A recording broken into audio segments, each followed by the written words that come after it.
जय श्री गणेश हर हर Mahadev Mahadev Shankar YouTube channel में आपका स्वागत है। आज मैं लेकर आया हूँ एक नई जानकारी कि भगवान शिव की पूजा करने वाले साधक भगत मांस खा सकते हैं या नहीं। तो ध्यान से सुनना, इस वीडियो को पूरा सुनना ताकि पूरी जानकारी आपको समझ में आए। एक एक चीज ध्यान से सुनना। क्या मांस खाने वाले लोग जो हैं वो शिव की साधना कर सकते हैं? जो मांस मछली खाने वाले होते हैं क्या वो भगवान शिव की पूजा पाठ कर सकते हैं? मैं भगवान शिव की आराधना करता हूं, भगवान शिव मेरे इष्ट देव हैं। जो लोग मांस मछली का सेवन करते हैं उनके बारे में मैं ज़्यादा कुछ नहीं कहना चाहूँगा, पर एक चीज़ कहना चाहूँगा कि अगर आप किसी भी देवी देवता की सेवा पूजा पाठ कर रहे हैं तो आप इन चीज़ों का सेवन ना करें, तो इससे उत्तम और कोई चीज़ हो ही नहीं सकती। क्योंकि अगर आप एक साधक हैं और साधना मार्ग में आगे बढ़ना चाहते हैं, आप भक्ति मार्ग में आगे बढ़ना चाहते हैं, तो इन चीज़ों को आप त्याग दें तो बहुत ही अच्छा रहेगा। बाकी जो लोग मांस का सेवन करते हैं वो भगवान शिव की साधना कर सकते हैं या उनकी पूजा कर सकते हैं या नहीं, तो आज की वीडियो में मैं आपको ये बताऊंगा। देखिए, एक तो नॉर्मल पूजा पाठ होता है जो आप सुबह शाम कर रहे हैं, और एक होता है साधना करना। तो इन दोनों में फर्क होता है। साधना जब की जाती है किसी भी देवी देवता की जाती है, यहाँ तक कि यक्षिणी की जाती है, गंधर्व की जाती है, पिशाचनी की जाती है, तो उस समय भी मांस मछली जो है साधना काल में इन चीज़ों का त्याग करना होता है, इन चीज़ों को छोड़ना होता है। साधना में जो इनका प्रयोग है वो निषेध होता है पूर्ण रूप से। किसी भी देवी देवता की साधना में इन चीज़ों का निषेध होता है, ये बिल्कुल नहीं खानी चाहिए। पर जो लोग साधना काल के बाद की बात मैं आपको बता रहा हूँ, साधना काल के बाद इन चीज़ों का प्रयोग करते हैं तो किस तरीके से करते हैं इन चीज़ों के बारे में भी मैं आपको बता देता हूँ। अगर आप भगवान शिव की पूजा कर रहे हैं, भगवान शिव की उपासना कर रहे हैं, तो आप ये भी चाहते हैं कि मैं मीट मांस खाऊं, वैसे तो इन चीज़ों का परहेज होना चाहिए, पर साधना काल में इन चीज़ों का आप बिल्कुल भी प्रयोग नहीं करोगे। और दूसरी बात, अगर इन चीज़ों का आप सेवन करते हो, इन चीज़ों को आप खाते हो, तो सोमवार और मंगलवार को आपको बिल्कुल इन चीज़ों को छोड़ना होगा। यानी इन दिनों में आप इन तामसिक चीज़ों का बिल्कुल प्रयोग ना करें, वरना आपके साथ दिक्कत होगी, आपको परेशानी होगी। अगर आप भगवान शिव के उपासक हैं, अगर आपकी भगवान शिव के प्रति श्रद्धा है, तो इन चीज़ों का सेवन आप बिल्कुल ना करें।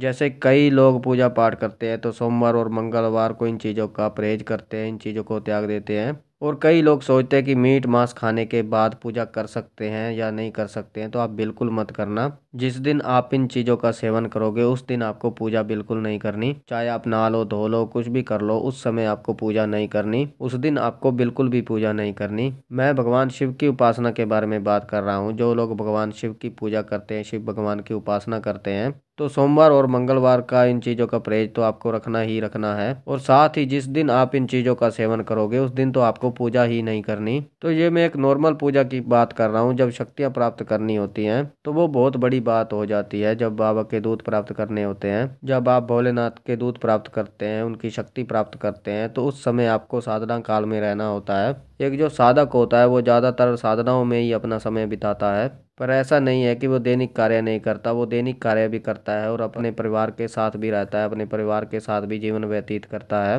पर एक साधना पूरी होती है तो दूसरी साधना उठा लेता है, दूसरी साधना पूरी होती है तो तीसरी उठा लेता है, तीसरी पूरी होती है तो चौथी उठा लेता है। पर उसके नियम थोड़े अलग हो जाते हैं, उसका समय थोड़ा अलग हो जाता है। पर हाँ, हर समय वो साधना में ही रहता है। पर ऐसा नहीं है कि आपने पहले जो साधना की उस साधना का आपको फल भी प्राप्त हुआ तो उस साधना को आप दोबारा नहीं कर सकते। उस साधना को परिपक्व करने के लिए, उस मंत्र को शक्तिवान करने के लिए, उस मंत्र को जागृत करने के लिए आप उस साधना को दोबारा भी कर सकते हैं। साथ ही आप जितना एक मंत्र का जाप करते हैं उतना ही आपकी शक्ति बढ़ती है, वो मंत्र सिद्ध होता है। इससे जो देवता के प्रति आपका रुझान है वो आगे बढ़ता है और इससे देवी देवता जो हैं आपको आगे बढ़ाते हैं। आगे बढ़ाने का मतलब है कि पहले वो आपको संकेतों के माध्यम से समझाते थे स्वप्न में या ध्यान में, अब आपको वो कान में बताने लगे हैं। आपके कान में बताने लगता है और आपको स्वप्न में पूर्ण उनके दर्शन होने लगते हैं। ये सारी चीज़ें जो हैं आपके साथ होने लगती हैं जब एक साधना को आप बार बार करते हैं। पर तामसिक रूप में मैं तो अभी भी यही कहता हूँ कि मैं इन चीज़ों का सेवन नहीं करता हूँ और ना ही मैं किसी का विरोध करता हूँ, पर आपको इन चीज़ों का सेवन कम ही करना चाहिए अगर आप पूजा साधना करते हैं तो।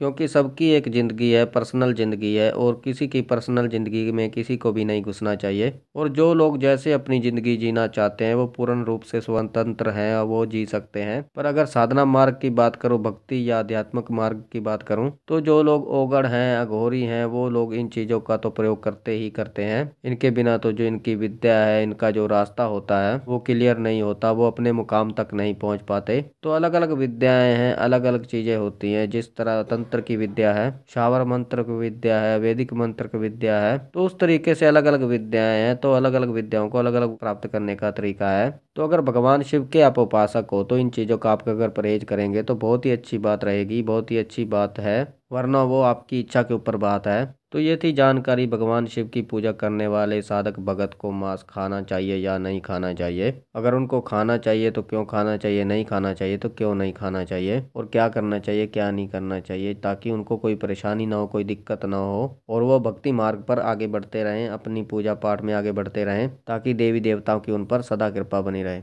तो बाकी मुझे विश्वास है कि ये जानकारी आपको समझ में आई होगी, पसंद आई होगी। अगर आप हमारे चैनल पर नए हैं तो चैनल को सब्सक्राइब कीजिए और बेल आइकन को दबाइए, ताकि हमारी जो नई जानकारी आए वो सबसे पहले आपको प्राप्त हो। ज़्यादा से ज़्यादा इस वीडियो को शेयर कीजिए और लोगों तक, ताकि उनको भी समझ में आए कि भगवान शिव की पूजा करने वाले साधक भगत को मांस क्यों नहीं खाना चाहिए, या खाना चाहिए या नहीं खाना चाहिए। अगर वो खाते हैं तो उनको किन दिनों परहेज करना चाहिए, और मांस मछली खाकर उनको पूजा करनी चाहिए या नहीं करनी चाहिए, ताकि उनके जीवन में भी कोई समस्या उत्पन्न ना हो, उनको भगवान शिव की कृपा प्राप्त हो। वो किसी भी देवी देवता की पूजा पाठ करते हैं तो उन पर कृपा बनी रहे, ताकि उनसे कोई भी देवी देवता रुष्ट ना हो, उनको परेशानियों का सामना ना करना पड़े, उनको दिक्कतों का सामना ना करना पड़े, और वो अपने जीवन में खुशहाल रहें। लाइक करें, कमेंट करें, कमेंट में हर हर महादेव अवश्य लिखें। मैं महादेव और माता पार्वती जी से ये प्रार्थना करता हूँ कि आप पर सदैव कृपा बनाए रखें, आप खुश रहें, आपका परिवार खुश रहे, आपकी सारी इच्छाएं पूर्ण हो, आपकी सारी मनोकामनाएं पूर्ण हो, आपके सारे कार्य सिद्ध हों। भगवान भोलेनाथ की आप पर असीम कृपा बनी रहे। तो हम मिलते हैं एक नई जानकारी के साथ, तब तक के लिए हर हर महादेव,